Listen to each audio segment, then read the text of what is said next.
la sociedad entera. No se dan cuenta que están jugando con fuego y que están llevándonos a una situación que va a tener consecuencias políticas inevitables, porque yo no sé si la gente se va a contentar con que tengan que sacar a Juan José Santibáñez del Ministerio del Interior, si eso va a ser suficiente para la gente.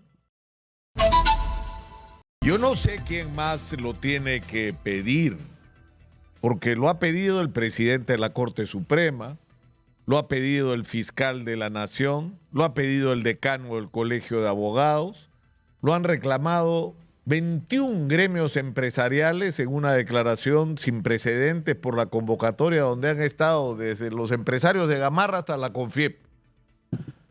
Lo han pedido los transportistas de Lima y Callao a través de un paro contundente la semana pasada.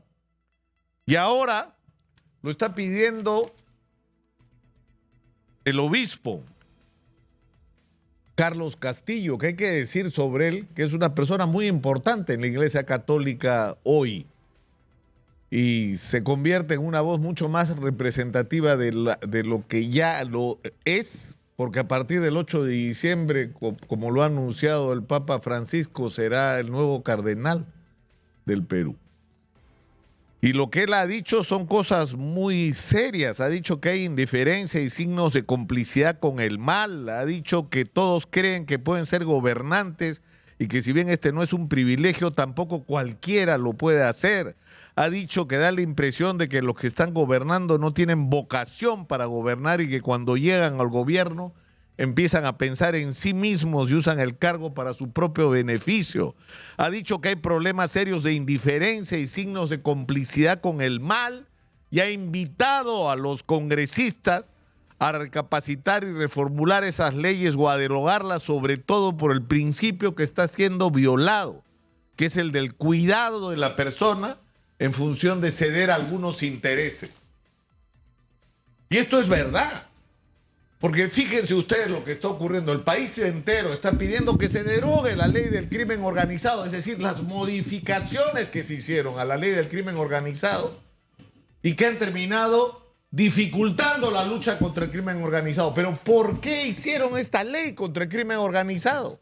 Para reducir hasta dónde llegaba esta ley, para establecer dificultades en las operaciones de allanamiento y incautación, para protegerse los políticos que están involucrados en actos de corrupción. Es decir, tiene razón Monseñor Castillo cuando dice, están pensando en ellos mismos, en sus pellejos. Están viendo cómo hacen para usar su poder desde el Congreso para establecer una especie de barrera que los proteja de la justicia. Y al actuar de esta manera han terminado favoreciendo a los delincuentes. Y la sociedad les está reclamando que esto sea modificado porque nos está haciendo daño, porque estamos en medio de una guerra y le están dando armas al enemigo y no les importa, porque les importa más su propio pellejo. Y tratan de impresionarnos con discursos altisonantes, endurecimiento de pena, pena de muerte. Dice que haya pena de muerte, dice un político sospechoso de corrupción, como en Vietnam, dice. Como en Vietnam, lo que no se ha enterado, porque además de todo son bien ignorantes, que en Vietnam la pena de muerte alcanza a los políticos corruptos. Es decir, que si eres mochasueldo, probablemente termines con una inyección letal en Vietnam. O sea que mejor no hablen más de ese tema porque no les conviene. ¿Quieren hacerla como en Vietnam? Ya pues, hacemos como en Vietnam. A ver cuál de los 80 o 70 y tantos congresistas procesados no terminan fusilados o en la silla eléctrica o con la inyección letal. O sea que mejor del tema no vuelvan a hablar. No les conviene.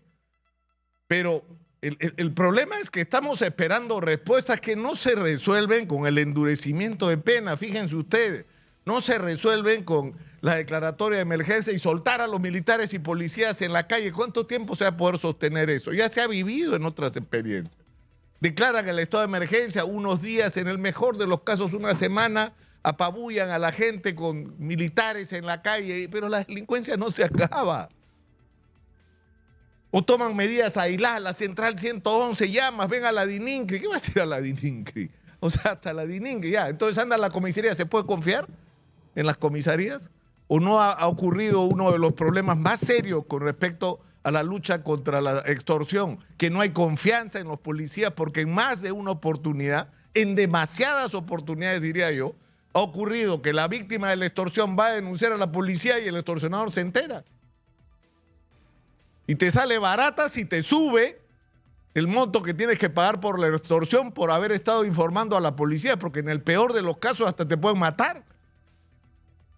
Entonces, ¿cómo resolvemos este problema de confianza? Bueno, el problema es que detrás de todas estas medidas que son manotazos, o sea, no sé, se levanta el ministro del Interior, Dina, y si hacemos esto, ya dale, y sueltan cualquier cosa. Y lo mismo pasa en el Congreso de la República. Ahí, sumando el de la Municipalidad de Lima y por ahí algún otro más, son 17 proyectos más el del Ejecutivo para endurecer penas. Lo que necesitamos es que la ley se cumpla, porque la ley en el Perú es muy severa. Hoy, sin cambiar nada de la ley, un extorsionador puede terminar en cadena perpetua. Hoy. No estoy inventando eso, es lo que dice el Código Penal. Entonces estamos perdiendo el tiempo con ese tipo de discusión. Lo que necesitamos es otra cosa, es liderazgo. Es decir, ya uno se cansa de repetir las mismas cosas todos los días y la situación no se modifica. ¿Por qué? Porque una vez más, la señora Dina Boluarte está más preocupada por sí misma, por la situación legal de su hermano y las investigaciones contra ambos. Está preocupada por el señor Cerrón, porque no hay que olvidarse que hay procesos contra el señor Cerrón donde ella está incluida. No es un proceso contra Cerrón, es decir, Cerrón está perseguido por sentencia, pero tiene un montón de procesos encima. E insisto, algunos de estos procesos incluyen a la señora Dina Boluarte. Financiamiento de Perú Libre, ¿cómo era? ¿No era ella la que manejaba el dinero?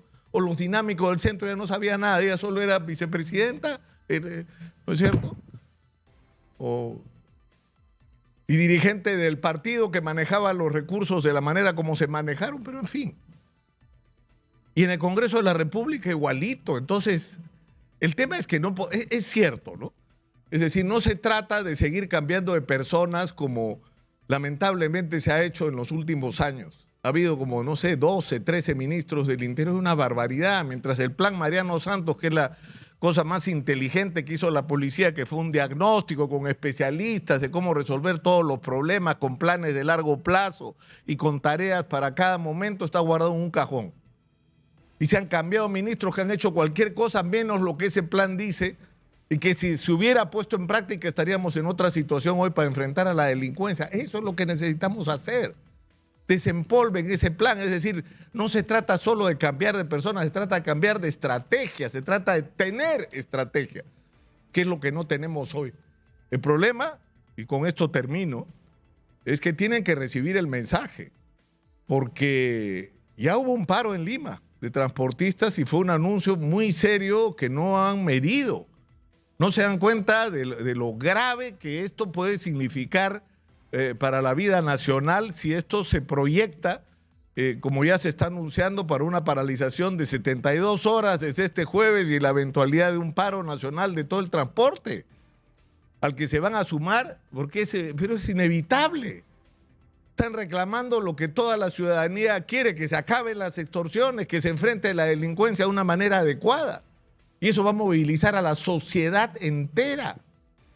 A la sociedad entera. No se dan cuenta que están jugando con fuego y que están llevándonos a una situación que va a tener consecuencias políticas inevitables, porque yo no sé si la gente se va a contentar con que tengan que sacar a Juan José Santibáñez del Ministerio del Interior, si eso va a ser suficiente para la gente. Y si tal vez Dina Boluarte tiene sus días contados en el gobierno y no se ha dado cuenta. Bueno, así de grave es la situación y deberían entenderlo, aunque francamente después de todo lo vivido estos meses y de la conducta que han tenido los políticos, son pocas las cosas que se puede esperar de ellos. Lo que sí está claro es que el único lenguaje que entienden es el de la fuerza. O hacen lo que tienen que hacer o se van a tener que ir todos. Soy Nicolás Lúcar, esto es Hablemos Claro, estamos en Exitosa. La voz que integra al Perú, 95.5 de la FM en Lima, canal 34 de Movistar.